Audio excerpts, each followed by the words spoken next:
Здравствуйте, дорогие рукодельницы, мои любимые подписчики и гости канала. Я нашла у себя в шкафу НЛО, незаконченный лоскутный объект. Практически законченный, это детское одеяльце, но не было подшита кромка. Она уже была даже пришита с одной стороны, но вот эта часть, которая вручную, но не было времени. А потом закружилась и вообще забыла. 17 февраля 2021 года, то есть практически через месяц после того, как я стала только выкладывать видео на своем канале, я снимала видео про лоскутный блок «Квадрат в квадрате», там потом шли вот квадраты из треугольников, блок «Песочные часы», то есть то, что вот прям вот для самых-самых новичков в пэтчворке, самые азы. Конечно, у меня и у самой с тех пор мастерства прибавилось, я до сих пор еще учусь всему. Стараюсь развиваться, что-то новое узнавать. Поэтому там есть какие-то огрехи. Ну, уже раз нашла я это одеяло, решила, ну, надо доделать, чтобы оно уже было полноценной вещью. Ничего переделывать я там не стала, просто вот дошила до конца. Ну и решила вам показать, чем я занимаюсь.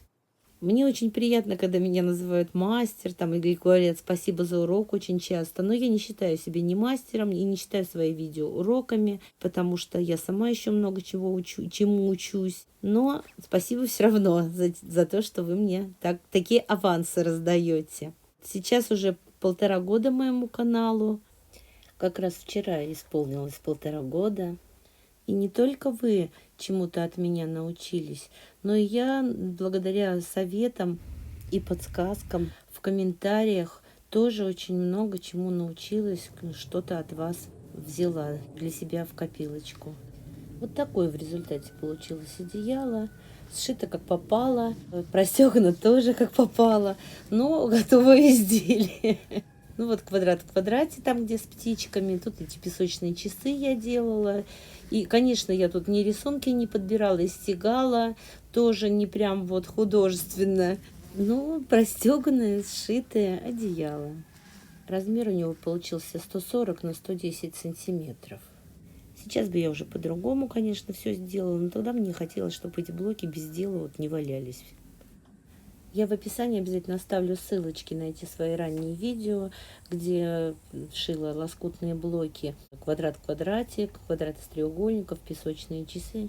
Для начинающих рукодельниц, любительниц пэтчворка, может быть, они найдут там для себя какую-то полезную информацию. Девочки, не забудьте поставить лайк моему видео, написать комментарий, подписаться, конечно же, если вы еще не подписаны на мой канал. И спасибо всем, кто досмотрел до конца.